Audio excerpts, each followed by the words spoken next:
সম্মানিত দর্শকবৃন্দ, আশা করি সকলে ভালো আছেন। আমি উজ্জ্বল পাল, উপসহকারী কৃষি অফিসার।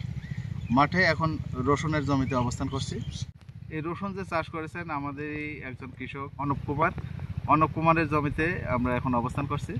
তো অনুপ কুমার কাছ থেকে আমি জানতে চাচ্ছি যে আপনি কি পরিচর্যা করেছেন বা কি কাজ করছেন, এখন রসুনের পরিচর্যাটা কি করছেন? রসুন প্রথম যখন লাগাই সেই সময় টিএসপি সার, লাল সার, ম্যাগনেসিয়াম এগুলো সব দিয়ে জিপ সার দিয়ে লাগানো হয়েছে। তারপরে এই যে লোগোটা দিয়েছি, এই যে হ্যাঁ লোগো, হ্যাঁ, এতে কি সুবিধা পাচ্ছেন? এখানে আমি বিষ স্প্রে করতে সুবিধা করছি, সেচে সুবিধা পাচ্ছি, সব মানে প্রায় সব কিছুতেই সার প্রয়োগ করাতে সুবিধা পরামর্শটা পাচ্ছি। কোথায় পেলেন আপনি? আমি কৃষি অফিস থেকে।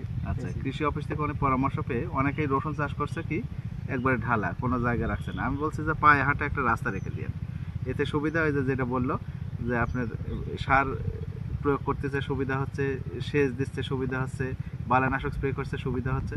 এখানে এই সুবিধাগুলো পাওয়ার জন্য এটা যদি 4 হাত 5 হাত পর পর একটা করে লগো রাখা যায় তাহলে কিন্তু পরিচর্যা করতে অনেক সুবিধা হয়, জমিটা পর্যবেক্ষণ করতে অনেক সুবিধা হয়। তো এখানে আপনার এখন যে আগাগুলো মারা যাচ্ছে এর জন্য আপনার কোনো স্প্রে দিচ্ছেন বা কোনো পরামর্শ আপনার করেছেন কিনা, কোনো বালানাশক স্প্রে করেছেন কি? এন্টাকল হ্যাঁ, স্প্রে দিছি আর কি। আচ্ছা, এটা আমি যেটা পরামর্শ দিয়ে থাকি কৃষকদের সেটা হচ্ছে যে এই যে এখানে থ্রিপস লাগতে পারে, মাকড় লাগতে পারে বা ছত্রাকজনিত কারণেও এটা হতে পারে।